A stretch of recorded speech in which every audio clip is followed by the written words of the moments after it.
Lesson 9, Religious Belief, page number 94. Two religious movements spread across India during the medieval period. These were the Bhakti and the Sufi movements. Bhakti means devotion. The teachers or saints of Bhakti composed hymns and sang bhajans, glorifying God. The Sufi saints too expressed their devotion through music. Saints of both tradition taught people to help those in need and lead a simple life.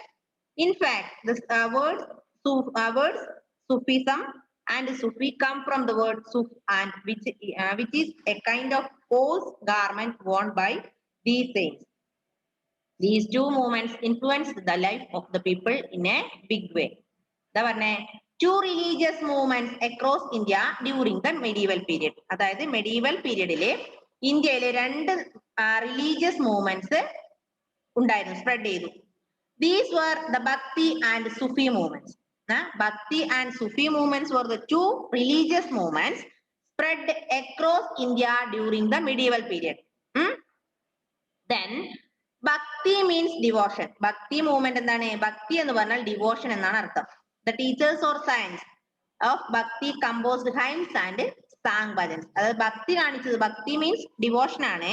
അപ്പൊ ഭക്തി compose ചെയ്യുന്നത് എങ്ങനെയാണ്? Hymns and സാങ്സിലൂടെ, hymns and ഭജൻസിലൂടെ. പിന്നെ രണ്ടാമത് സുഫീസ് ആണ്. സുഫീസം, the word Sufi is the Sufism. The word Sufi comes from the word Suf. Suf, which means which a kind of coarse garment worn by these saints. ഈ saints, ഈ സന്യാസിമാർ use ചെയ്യുന്ന ഡ്രസ്സിനാണ് നമ്മൾ എന്ത് പറയാ? സൂഫ് എന്ന് പറയാ. അപ്പൊ നമ്മൾ പറഞ്ഞു there are two religious movements. There are two religious movements across India during the medieval period. That two religious movements are Bhakti movement and Suf. പറഞ്ഞോ? Sufism, അല്ലെ? Bhakti movement and Sufi movement. Bhakti means devotion. Bhakti means devotion. The teachers and saints of Bhakti composed hymns and bhajans. Then Sufism, the Sufism derived from the word Suf. Suf means a kind of coarse garment of the worn by these saints. ഈ സന്യാസിമാരി ഉപയോഗിച്ച ഒരു course ഗാർമെന്റിന്റെ പേരാണ് എന്ത്? സുഫ്. ഇനി first one, Bhakti movement. The Bhakti movement became popular in South India from the 8th century onwards.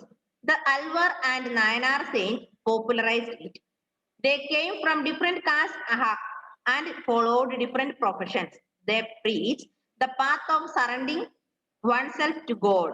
The saint poets traveled from place to place singing hymns in praise of different gods. The Chola kings built temples at places visited by these kings.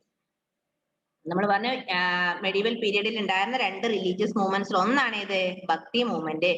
ഭക്തി movement became popular in South India from 8th century onwards. അതായത് 8ാം നൂറ്റാണ്ട് മുതലാണ് south ഇന്ത്യയിൽ എന്തുണ്ടായത്? ഭക്തി movement ഉടലെടുത്തത്. ഭക്തി movement എവിടെയായിരുന്നു? South ഇന്ത്യയില്. എപ്പോഴാ? 8th century. Then Alvar and Nayanar saints popularized it. ഇതിൽ പോപ്പുലറൈസ്ഡ് ആയ രണ്ട് സന്യാസിമാരാണ് ആര്? അൽവറും നായനാരും. അൽവർ ആൻഡ് നായനാർ, അൽവർ സന്യാസിമാരും നായനാർ സന്യാസിമാരും ആരാണ് ഇതില് ഈ ഭക്തി മൂവ്മെന്റിൽ പോപ്പുലർ ആയിട്ടുള്ളത്. They became different castes and followed different professions. ഇവർ ഈ ഭക്തി മൂവ്മെന്റിലെ സന്യാസിമാരെ വ്യത്യസ്ത കാസ്റ്റിൽപ്പെട്ടവരായിരിക്കാം, വ്യത്യസ്ത കാസ്റ്റിൽപ്പെട്ടവരും വ്യത്യസ്ത പ്രൊഫഷൻ ഉള്ള ആൾക്കാരുമാണ്. പിന്നെ they preached the path of surrounding oneself to God. The saint poets traveled from place to place singing hymns praise the different gods. ഇവരുടെ ജോലി എന്താ? ഇവരെന്താ ചെയ്യാ? ഒരു സ്ഥലത്ത് നിന്ന് മറ്റൊരു സ്ഥലത്തേക്ക് ഹൈംസ് പാടിക്കൊണ്ടേ പോവുക. മനസ്സിലായോ? ഹൈംസ് പാട്ടുകളും അതോ ഹൈംസ് ഒക്കെ ആയി ഇങ്ങനെ സഞ്ചരിക്കുന്ന സന്യാസിമാരാണ് ഇത് അൽവറും നായനാരും. നെക്സ്റ്റ്, ഭക്തി സെയിൻസ്, ഭക്തി സന്യാസിമാര്. During the early medieval period, Shankaracharya and Ramanuja spread the message of Bhakti in South India. Shankaracharya believed that there is no difference between soul of God and the soul of human beings. The way to salvation was through knowledge. Ramanuja taught people to put themselves completely in the hands of God, and that by loving God and doing good deeds alone could the whole could the soul be saved. He considered bhakti to be more important than knowledge. എന്താ പറഞ്ഞേ? നമ്മൾ പറഞ്ഞു രണ്ട് movements, രണ്ട് religious movements medieval പീരീഡിൽ ഉണ്ടായിട്ടുണ്ട്. ഒന്നാണിത് ഭക്തി മൂവ്മെന്റ്, മറ്റൊന്ന് സുഫി മൂവ്മെന്റ്സ് ആണ്. ഇപ്പൊ ഭക്തി മൂവ്മെന്റ്സിൽ പറയണേ, during the early medieval period Shankaracharya and Ramanuja spread the message of ഭക്തി ഇൻ സൗത്ത് ഇന്ത്യ. അപ്പൊ സൗത്ത് ഇന്ത്യയിലെ ഭക്തി പ്രസ്ഥാനം വളർത്തിയെടുത്ത രണ്ട് വ്യക്തികളാണ് ആരൊക്കെ? ശങ്കരാചാര്യരും രാമാനുജനും. രാമാനുജനും ശങ്കരാചാര്യരുമാണ് സൗത്ത് ഇന്ത്യയിലെ ഭക്തി പ്രസ്ഥാനം സ്പ്രെഡ് ചെയ്തത്. Then Shankaracharya believed that there is no difference between soul of God and soul of human being. Shankaracharya പറയണ എന്താ പറഞ്ഞേ? ശങ്കരാചാര്യ അഭിപ്രായത്തില് മനുഷ്യന്റെ സോള്, ആത്മാവും അതുപോലെ ദൈവത്തിന്റെ ആത്മാവും തമ്മിൽ ഒരു വ്യത്യാസവും ഇല്ല എന്നാണ് ആര് പറയുന്നത്? ശങ്കരാചാര്യർ പറഞ്ഞത്. According to Shankaracharya believe there is no difference between soul of human beings and soul of God. ദൈവത്തിന്റെ ആത്മാവും മനുഷ്യന്റെ ആത്മാവും തമ്മിൽ വലിയ വ്യത്യാസമൊന്നും ഇല്ല. Then the way to salvation was through knowledge. നമുക്ക് എങ്ങനെ സാൽവേഷനിൽ എത്തിച്ചേരാൻ പറ്റും? എങ്ങനെ മോക്ഷത്തിൽ എത്തിച്ചേരാൻ പറ്റും? ത്രൂ നോളജ്, അറിവിലൂടെ അല്ലെ? സാൽവേഷനിൽ എത്തിച്ചേരണമെങ്കിൽ അറിവിലൂടെ മാത്രമേ നമുക്ക് പറ്റുള്ളൂ. അതുകൊണ്ട് ദൈവത്തിന്റെയും മനുഷ്യന്റെയും ആത്മാവ് തമ്മിൽ വലിയ വ്യത്യാസമൊന്നുമില്ല. പക്ഷെ Ramanujan പറയണെന്താ? Ramanujan taught people to put themselves complete the hands of God. Ramanujan എന്താ പറഞ്ഞേ? മൊത്തം ആരിൽ അർപ്പിച്ചു രാമാനുജൻ? ദൈവമാണ് എല്ലാം. God is everything അല്ലെ? Loving God and doing deeds alone could be soul saved. Ramanujan പറയാണേ, ഭക്തി, ദൈവത്തോടുള്ള സ്നേഹം, ദൈവമാണ് എല്ലാം എന്നാണ് ആര് പറഞ്ഞത്? രാമാനുജൻ പറഞ്ഞത്. അപ്പൊ ഭക്തി പ്രസ്ഥാനത്തിൽ രണ്ട് സന്യാസിമാരാണ്. ആരൊക്കെ? ശങ്കരാചാര്യരും രാമാനുജനും. ഭക്തി സന്യാസിമാരായ രാമാനുജന്റെയും ശങ്കരാചാര്യരുടെയും ആദർശങ്ങൾ വ്യത്യാസമായിരുന്നു. ശങ്കരാചാര്യർ പറയാണെന്ത്? Shankaracharya and Ramanuja spread the Bhakti movement across in the South India. Then Shankaracharya believed there is no difference between soul of human being and soul of God. We can attain salvation through knowledge. നമുക്ക് salvation എത്തിച്ചേരണമെങ്കിൽ നമുക്ക് എന്ത് വേണം? അറിവ് ഉണ്ടായിരിക്കണം. പരമാവധി knowledge attain ചെയ്യാം. At the same time, Ramanuja believed that God is everything completely in the hands of God. Clear? മനസ്സിലായോ? ഇപ്പൊ രണ്ട് ഭക്തി സന്യാസിമാർ ആരൊക്കെയാ ഷോണേ?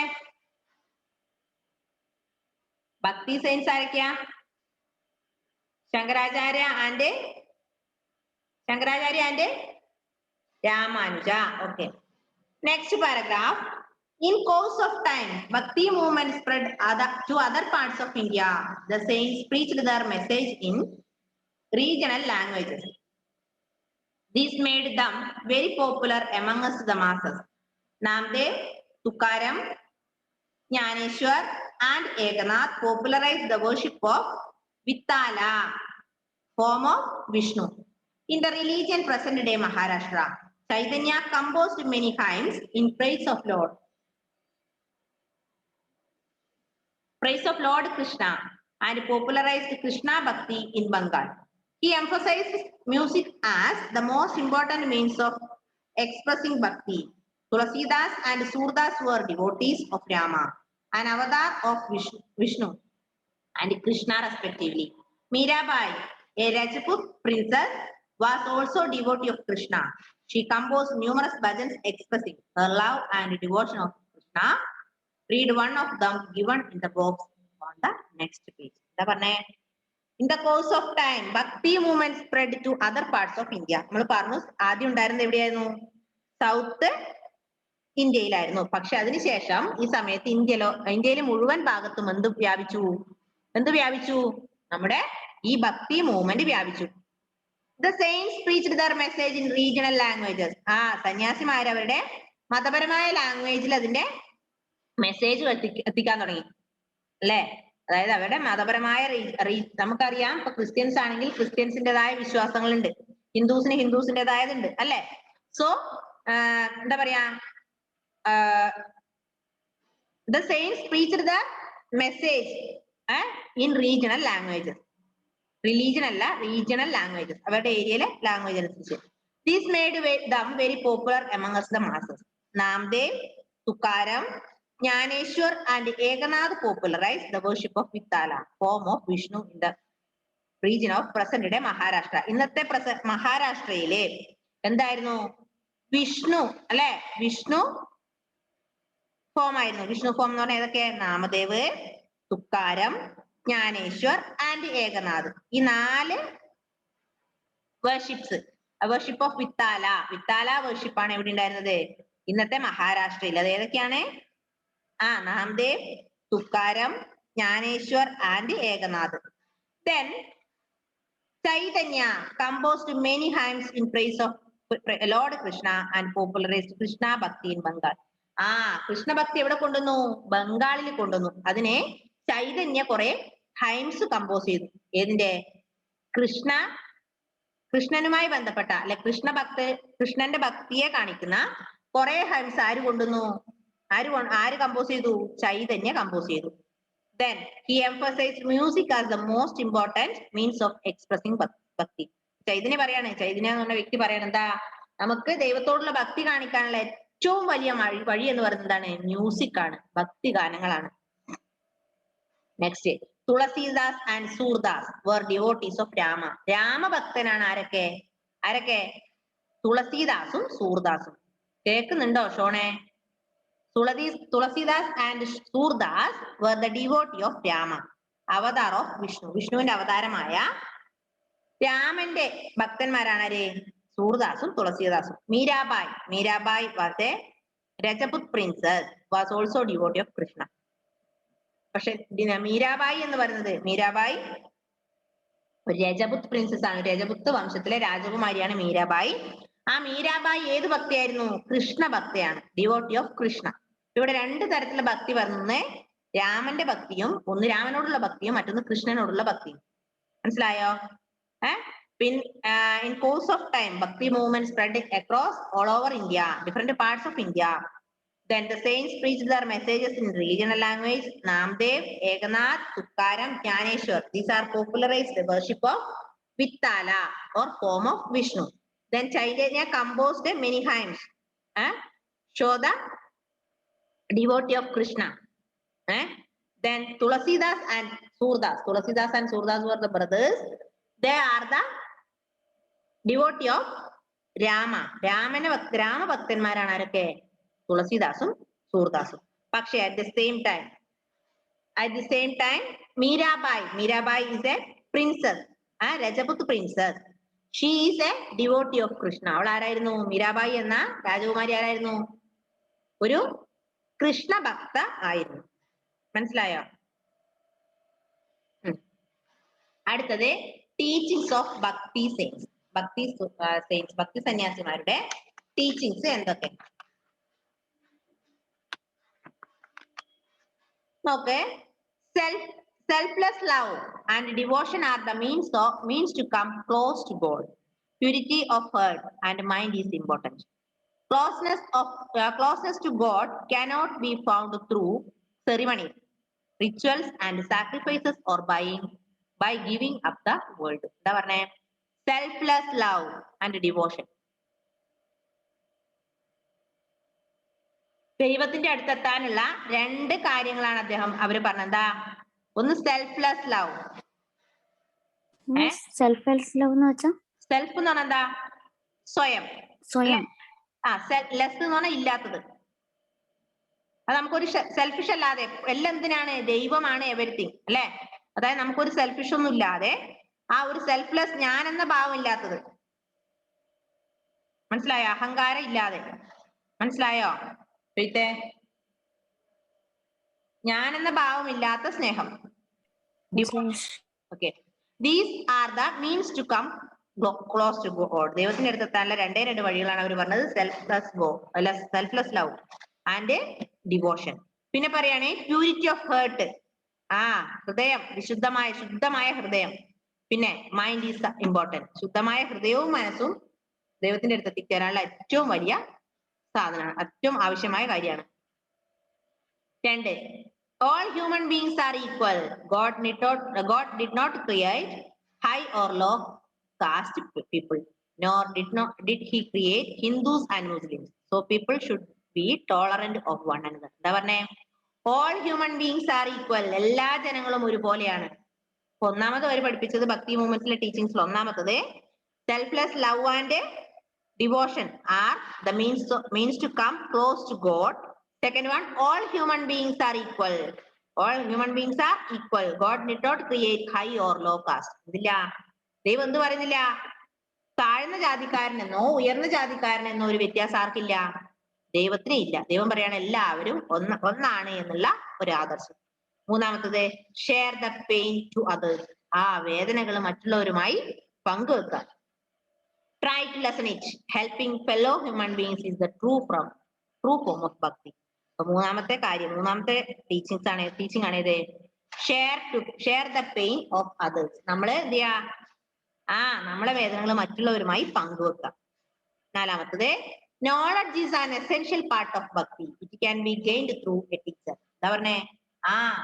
അറിവ് ഏറ്റവും വലിയ ഒരു എസെൻഷ്യൽ പാർട്ടാണ് ഇത് നോളജ്. അത് ഇതിൽ നിന്ന് മാത്രമേ കിട്ടുള്ളൂ. It can B attained through a teacher. ഒരു ടീച്ചറിൽ നിന്ന്, ഒരു ഗുരുവിൽ നിന്ന് മാത്രമേ നമുക്ക് നോളജ് സംഭരിക്കാൻ പറ്റുള്ളൂ. അടുത്തത് ഡിവോട്ടി ക്യാൻ എക്സ്പ്രസ് ഭക്തി ത്രൂ ഡിവോഷണൽ മ്യൂസിക്. അതായത് ഭക്തി കാണിക്കണമെങ്കിൽ അത് ഏതിലൂടെ പറ്റുക? ഡിവോഷണൽ മ്യൂസിക്കിലൂടെ. ഇത്രയും കാര്യമാണ് ഏത് ടീച്ചിങ്സ് ഓഫ് ഭക്തി. ഭക്തി സയൻസ്, ഭക്തി സന്യാസിമാരുടെ ടീച്ചിങ്സ് ആണ്. ഒന്നാമത്തത് selfless love and devotion are the means to come close to God. ദൈവത്തിന്റെ അടുത്ത് എത്താനുള്ള രണ്ട് കാര്യങ്ങൾ. മൂന്നാമത്തത് ഓൾ ബീങ്സ് ആർ ഈക്വൽ. ദൈവത്തിന് എന്തില്ല? ഉയർന്ന ജാതിക്കാരനെന്നോ താഴ്ന്ന ജാതിക്കാരനെന്നോ വ്യത്യാസം ദൈവത്തിനില്ല. മൂന്നാമത്തത് share our pains to others. നമ്മൾ നമ്മുടെ വേദനകള്, നമ്മുടെ കഷ്ടപ്പാട്, നമ്മുടെ ബുദ്ധിമുട്ടുകള്, നമുക്കുള്ള സങ്കടങ്ങള് മറ്റുള്ളവരുമായി പങ്കുവെക്കുക. നാലാമത്തത് knowledge is an essential part of ഭക്തി. ഭക്തിയുടെ ഒരു എസെൻഷ്യൽ പാർട്ടാണ് ഇത് നോളജ്. അത് ഇതിലൂടെ മാത്രമേ കിട്ടുള്ളൂ. It can B attained through a teacher. ഒരു ടീച്ചറിൽ നിന്ന്, ഒരു ഗുരുവിൽ നിന്ന് മാത്രമേ നമുക്ക് നോളജ് സംഭരിക്കാൻ പറ്റുള്ളൂ. നാലാമത്തത് ഡിവോട്ടി ക്യാൻ എക്സ്പ്രസ് ഭക്തി ത്രൂ ഡിവോഷണൽ മ്യൂസിക്. ഒരു ഡിവോട്ടി നമ്മുടെ ഭക്തി കാണിക്കണമെങ്കിൽ നമുക്ക് ഡിവോഷണൽ മ്യൂസിക്കിലൂടെയാണ് സാധിക്കുക. ഇത്രയാണ് നമ്മുടെ ഭക്തി സെയിൻസിന്റെ ടീച്ചിങ്സ്. ഒന്ന് വായിച്ചു നോക്കിയട്ടെ.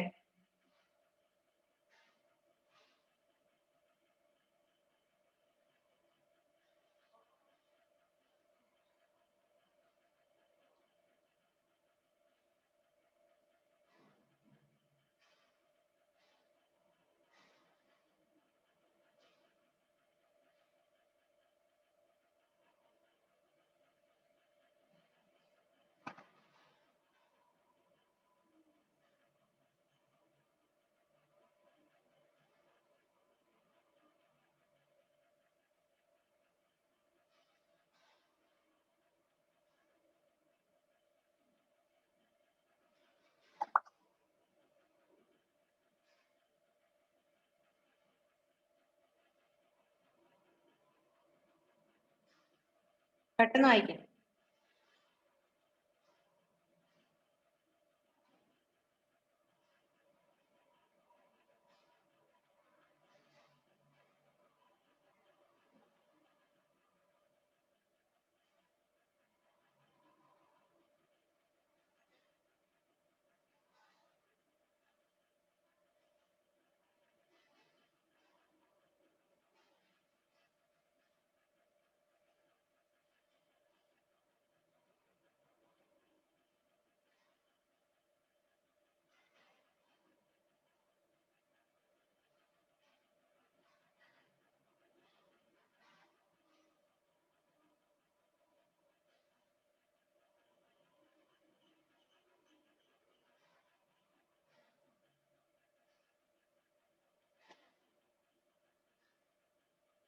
ആയാ?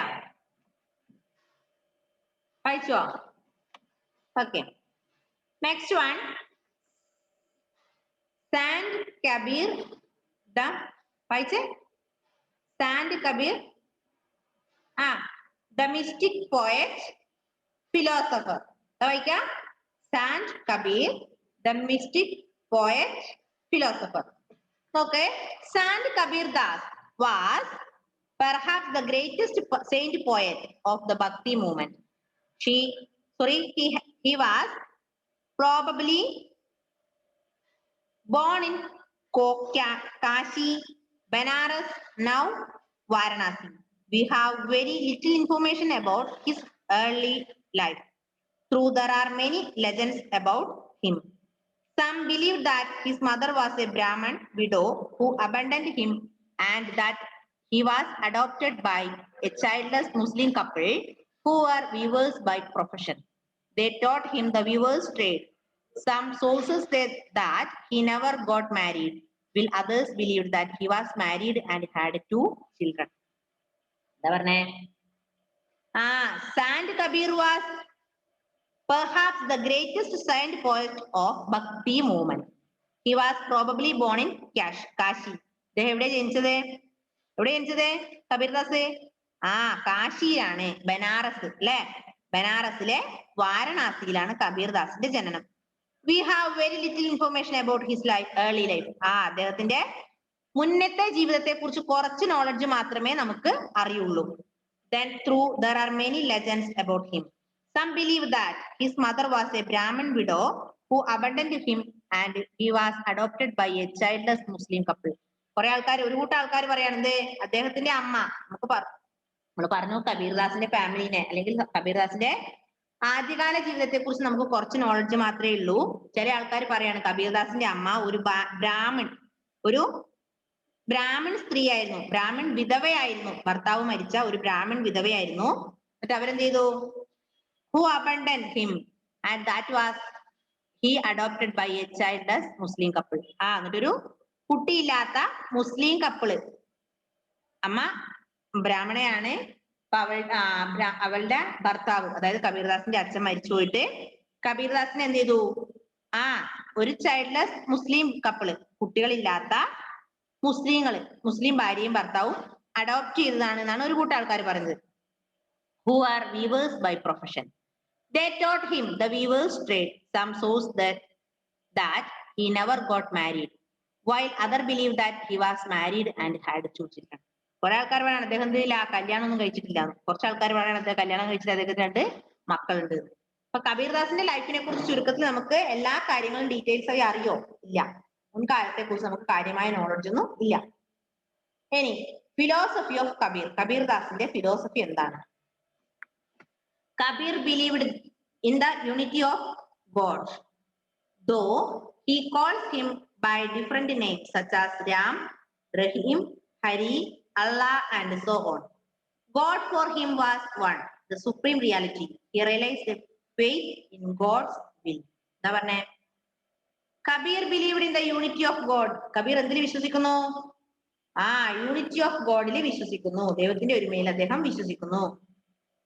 Though he calls him by different names. അതുകൊണ്ട് അദ്ദേഹത്തിന് പല പേരിൽ അറിയപ്പെടുന്നുണ്ട് അല്ലെ? കബീറിനെ പല പേരിൽ അറിയപ്പെടുന്നു. ഒന്ന് എന്താ പറഞ്ഞേ? രാം എന്നറിയപ്പെടുന്നു, റഹീം എന്നറിയപ്പെടുന്നു, ഹരി എന്നറിയപ്പെടുന്നു, അള്ള എന്നറിയപ്പെടുന്നു. ഉണ്ടോ? ഇങ്ങനെ വ്യത്യസ്ത പേരുകളിലാണ് നമ്മുടെ കബീർദാസ് അറിയപ്പെട്ടിരുന്നത്. ഏതൊക്കെ പേരിൽ അറിയപ്പെട്ടത്? Ram, Rahim, Hari, Allah and so on. God for him was one, supreme reality. He emphasized faith in God's will. അദ്ദേഹം പറയണ എന്താ? സുപ്രീം റിയാലിറ്റി അല്ലെ? God of him was one. ദൈവം എന്താണ്? God of him was one. Then the supreme reality. എന്താ പറഞ്ഞേ? Supreme reality ആണ് അല്ലെ? Kabir was against idol worship, performing rituals, taking dips in holy rivers, going on pilgrimages and other such outward forms of worship. He attacked the Brahmins and the Quasis for the superstitions. He laid stress on purity of character and conduct and leading a simple life dedicated to bhakti. He also preached ahimsa and asked people not to kill animals for food. Kabir ഏതിനെതിരായിരുന്നു? Idol വർഷിപ്പിന് എതിരായിരുന്നു അല്ലെ?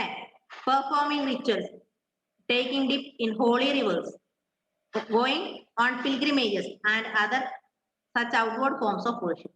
അദ്ദേഹം എപ്പോഴും Idol വർഷിപ്പിന് എതിരായിരുന്നു. അതായത് ഇതൊക്കെ rituals perform ചെയ്യുന്നതിന്, പിന്നെ ഡിപ്സ് ഇൻ ഹോളി റിവേഴ്സില്, പിന്നെ ഹോളി ഗോയിങ് ഓൺ പിൽഗ്രിമേജസ്, തീർത്ഥാടന കേന്ദ്രങ്ങളിൽ പോകുന്നത്, ഇങ്ങനെയുള്ള ഐഡൽ വർഷിപ്പിനൊക്കെ എതിരായിരുന്നു ആര്? കബീർ ദാസ്. മാത്രല്ല he attacked the Brahmins and qazis for the superstitions. സൂപ്പർസ്റ്റിഷൻസിന് വേണ്ടി അദ്ദേഹം ആരെ അറ്റാക്ക് ചെയ്തിട്ടുണ്ട്? ബ്രാഹ്മൺസിനെയും ക്വാസീസിനെയും അറ്റാക്ക് ചെയ്തിട്ടുണ്ട്.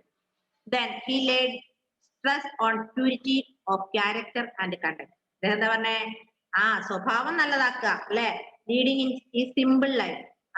സ്വഭാവം നല്ല സ്വഭാവം ആക്കുക, എന്നിട്ടോ സിമ്പിൾ ആയി ജീവിക്കുക, വലിയ ആഡംബരമൊന്നും ഇല്ലാതെ സിമ്പിൾ ലൈഫ്, ഡെഡിക്കേറ്റഡ് ടു ഭക്തി. He also preached ahimsa and asked people not to kill animals for food. അദ്ദേഹം സിമ്പിൾ ലൈഫാണ് കൊണ്ടുവന്നത്. സിമ്പിൾ ലൈഫ് കൊണ്ടുവന്നു. ക്യാമറ ഓഫായി പോയി അതിന്റെ ഇടയില്. സിമ്പിൾ ലൈഫാണ് അദ്ദേഹം കൊണ്ടുവന്നത്. മാത്രല്ല അദ്ദേഹം സൂപ്പർസ്റ്റിഷ്യസിന് വേണ്ടി അദ്ദേഹം ആരെ അറ്റാക്ക് ചെയ്തിട്ടുണ്ട്? ബ്രാഹ്മൺസിനെയും ക്വാസീസിനെയും അറ്റാക്ക് ചെയ്തിട്ടുണ്ട്. മനസ്സിലായോ? പിന്നെ അദ്ദേഹം അഹിംസ ഫോളോ ചെയ്യുന്ന ആളാണ്. അഹിംസ മീൻസ് ഒന്നിനെയും അദ്ദേഹം ഭക്ഷണത്തിന് വേണ്ടി കൊല്ലാറില്ല, ഒന്നിനെയും കൊന്നു കഴിക്കാറില്ല. ആര്? കബീർ ദാസ്. ഇത്ര വായിച്ചു നോക്കിയാട്ടെ പെട്ടെന്ന്.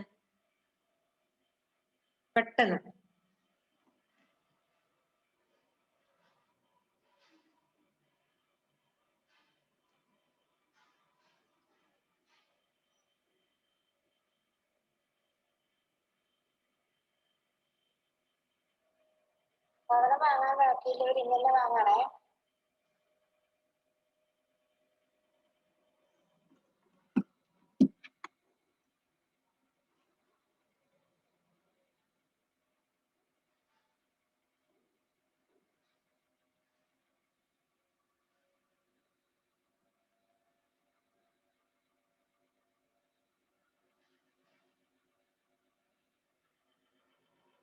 Okay. അടുത്ത page. Kabir gave importance to Guru. The Guru he believed showed people the correct path. He regarded Swami Ramananda as his Guru. അദ്ദേഹം എന്താ ഇത്? കബീർ ദാസ് എപ്പോഴും അദ്ദേഹത്തിന്റെ ഗുരുവിനെ, അദ്ദേഹത്തിന്റെ ടീച്ചർക്കാണ് പ്രാധാന്യം കൊടുത്തിരുന്നത്. മനസ്സിലായോ? അദ്ദേഹത്തിന്റെ ടീച്ചറിനാണ് എപ്പോഴും ദൈവത്തെക്കാൾ കൂടുതൽ സ്ഥാനം അദ്ദേഹത്തിന്റെ മനസ്സിൽ കൊടുത്ത ആർക്കായിരുന്നു? അദ്ദേഹത്തിന്റെ ഗുരുവിനാണ്. നോക്ക്, showed people the correct path. അദ്ദേഹം പറയാണ് ഗുരുവാണ് ശരിയായ വഴി നമുക്ക് കാണിച്ചു തരിക എന്നാണ് ആര് പറയുന്നത്? കബീർ പറയുന്നത്. നമ്മളൊക്കെ പറയും എന്താ? ദൈവം ദൈവം ദൈവം അല്ലെ? പക്ഷെ ആ സമയത്ത് നമ്മുടെ കബീർ ദാസ് പറഞ്ഞത് എന്റെ ഏറ്റവും വലിയ, അല്ലെങ്കിൽ ഞാൻ ഏറ്റവും ഇമ്പോർട്ടൻസ് കൊടുക്കുന്നത് എന്റെ ഗുരുവിന് വേണ്ടിയാണ്, എന്റെ ഗുരുവിനാണ് ഞാൻ ഏറ്റവും കൂടുതൽ പ്രാധാന്യം കൊടുക്കുക. He regarded Swami Ramananda as his guru. അദ്ദേഹത്തിന്റെ ഗുരുവായിട്ട് അദ്ദേഹം ആരെയാ സ്വീകരിച്ചത്? രാമാനന്ദ. സ്വാമി രാമാനന്ദനാണ് നമ്മുടെ കബീർ ദാസിന്റെ ഗുരു. The religion of Kabir was religion of the heart, open to all. He did not believe in caste distinctions. Most of his followers were men and women from so-called lower caste of the society. അദ്ദേഹത്തിന്റെ ജാതിയിൽ അദ്ദേഹം വിശ്വസിച്ചോ? അദ്ദേഹത്തിന് ജാതി ഉണ്ടോ? അദ്ദേഹം ഞാൻ വലിയ ജാതിക്കാരനാണെന്ന് പറഞ്ഞില്ല. അദ്ദേഹത്തിന് ജാതി ഒന്നും അദ്ദേഹം വിശ്വസിക്കുന്നില്ല. നല്ല മനസ്സുണ്ടാവുക, അല്ലെ? Kabir wanted Hindu-Muslim unity. He strived for harmony between Hinduism and Islam. He was the forerunner of Mahatma Gandhi. മാത്രല്ല അദ്ദേഹം നമ്മൾ പറഞ്ഞു, നമ്മുടെ കബീർ ദാസ് ഇമ്പോർട്ടന്റ് കൊടുത്തത് അദ്ദേഹത്തിന്റെ ടീച്ചറിനായിരുന്നു. അദ്ദേഹത്തിന് ജാതി വ്യവസ്ഥയില്ല. അദ്ദേഹത്തിന്റെ ഗുരുവായ അദ്ദേഹം സ്വാമി രാമാനന്ദനാണ് അദ്ദേഹത്തിന്റെ ഗുരു. മാത്രല്ല അദ്ദേഹം ഒരു കാര്യം ആഗ്രഹിച്ചു. എന്താണെന്നറിയോ? ഹിന്ദു മുസ്ലിം യൂണിറ്റി. ഹിന്ദുക്കളും മുസ്ലിം തമ്മില് എന്തുണ്ടാവണം? നല്ല യൂണിറ്റിയാണ് അദ്ദേഹം ആഗ്രഹിച്ചത്. അടി കൂടാൻ പാടില്ല. മനസ്സിലായോ?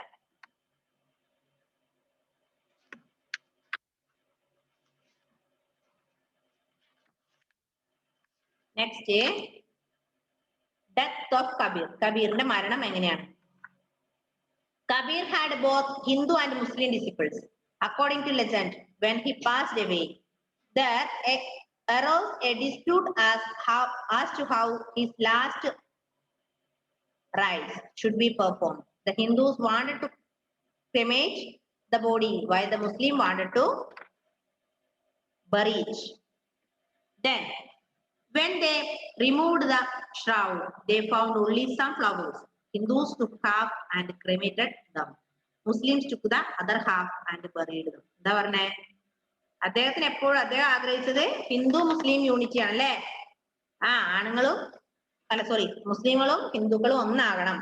അപ്പൊ Kabir had both Hindu and Muslim disciplines. കബീറിന് എന്തുണ്ട്?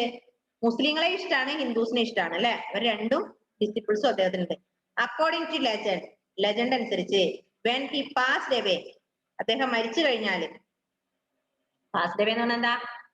അദ്ദേഹം മരിച്ചു. അദ്ദേഹം പറയാണ് അക്കോർഡിംഗ് ടു ലെജൻഡ് അനുസരിച്ച് when he passed away there arose a dispute as to how his last rites should be performed. The Hindus wanted to cremate the body while the Muslim wanted to bury. എന്താ പറഞ്ഞേ? ഹിന്ദുക്കൾ എന്താ ചെയ്യാ മരിച്ചു കഴിഞ്ഞാല്? കത്തിച്ചു കളയാണ് ചെയ്യാ അല്ലെ. പക്ഷെ മുസ്ലിംസ് എന്താ ചെയ്യാ? കുഴിച്ചു മൂടുകയാണ് ചെയ്യാ. അപ്പൊ അദ്ദേഹം പറയാണ് when they removed the shroud they found only some flowers. അദ്ദേഹം എന്ത് മാത്രം? found only some flowers. Hindus took half and cremated them.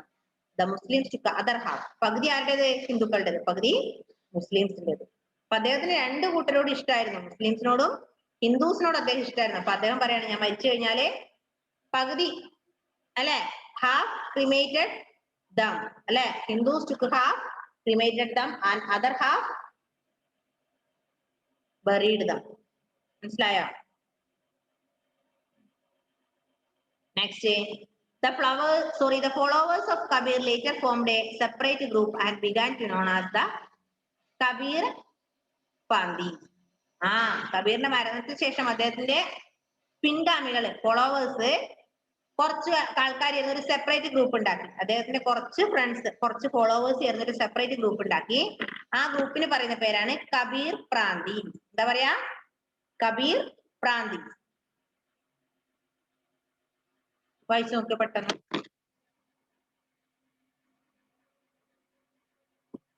ഇപ്പൊ കബീർ ദാസ് കഴിഞ്ഞു കേട്ടോ.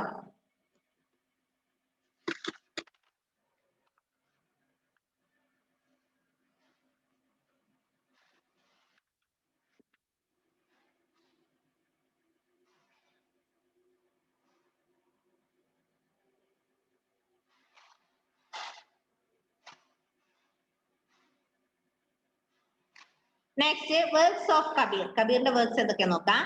Kabir's teachings are the form of short poems are called dohas or couplets. Then we know about these teachings only from oral traditions. Kabir himself never wrote down anything. The Kabir Vani, the words of Kabir were written and compiled with much after he passed away. The Kabir Grandhavali and Bijak contain Kabir's philosophy. കബീറിന്റെ work, Kabir എന്തെങ്കിലും എഴുതി സൂക്ഷിച്ചിട്ടുണ്ടോ? ഇല്ല. Kabir teachings are in the form of short poems. കബീറിന്റെ എല്ലാ ടീച്ചിങ്സും short പോയംസിന്റെ ചെറിയ ചെറിയ പദ്യ രൂപത്തിലാണ് ഇത് അദ്ദേഹത്തിന്റെ കാര്യങ്ങളൊക്കെ. അതാണ് അതിന് പറഞ്ഞ പേരാണ് ദോഹാസ് ഓർ കപ്ലെറ്റ്സ്. എന്താ ദോഹാസ് ഓർ കപ്ലെറ്റ്സ് എന്ന് പറഞ്ഞാല്? കബീറിന്റെ ടീച്ചിങ്സ് ഏത് രൂപത്തില്? പോയത്തിന്റെ രൂപത്തിലുള്ള കബീറിന്റെ ടീച്ചിങ്സിന് പറയുന്ന പേരാണ് ദോഹാസ് അല്ലെങ്കിൽ കപ്ലെറ്റ്സ്. എന്താ പറയാ? എന്താ പറയാ? ദോഹ അല്ലെങ്കിൽ കപ്ലെറ്റ്സ് എന്ന് പറഞ്ഞാൽ എന്താ? ദോഹ അല്ലെങ്കിൽ കപ്ലെറ്റ്സ് എന്ന് പറഞ്ഞാൽ ടീച്ചിങ്സ് ഓഫ് കബീർ. കബീറിന്റെ ടീച്ചിങ്സ് ആണ് in the form of poem. പോയത്തിന്റെ രൂപത്തിലുള്ള അദ്ദേഹത്തിന്റെ ടീച്ചിങ്സിന് പറയുന്ന പേരാണ് ദോഹാസ് അല്ലെങ്കിൽ കപ്ലെറ്റ്സ്. പിന്നെ അദ്ദേഹം എന്താ ഇത്? Kabir himself never wrote down anything. അദ്ദേഹം ഒന്നും എഴുതി വെച്ചിട്ടുണ്ടോ? ഇല്ല. The Kabir Vani, the words of Kabir, കബീറിന്റെ വാക്കുകളായ Kabir Vani written and compiled much after he pass away. അദ്ദേഹം മരിച്ചതിന് ശേഷമാണ് എന്ത് എഴുതിയത്? കബീർ വാണി തയ്യാറാക്കിയത്. അതുപോലെ Kabir Granthavali, Bijak, these are the works of Kabir.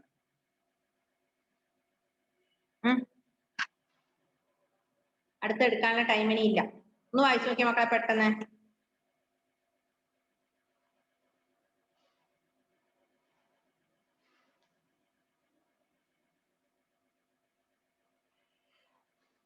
എന്തെങ്കിലും സംശയം ചോദിക്കണേ.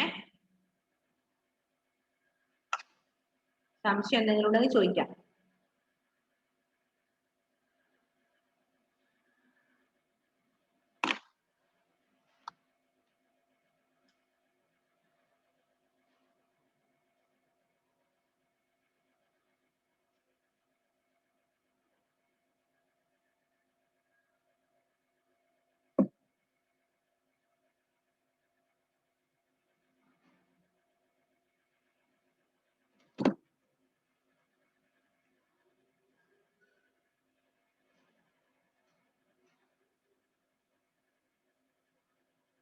ഫെയ്ത്ത് പോയോ?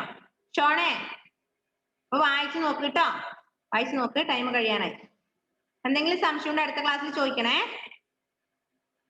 Okay, bye bye.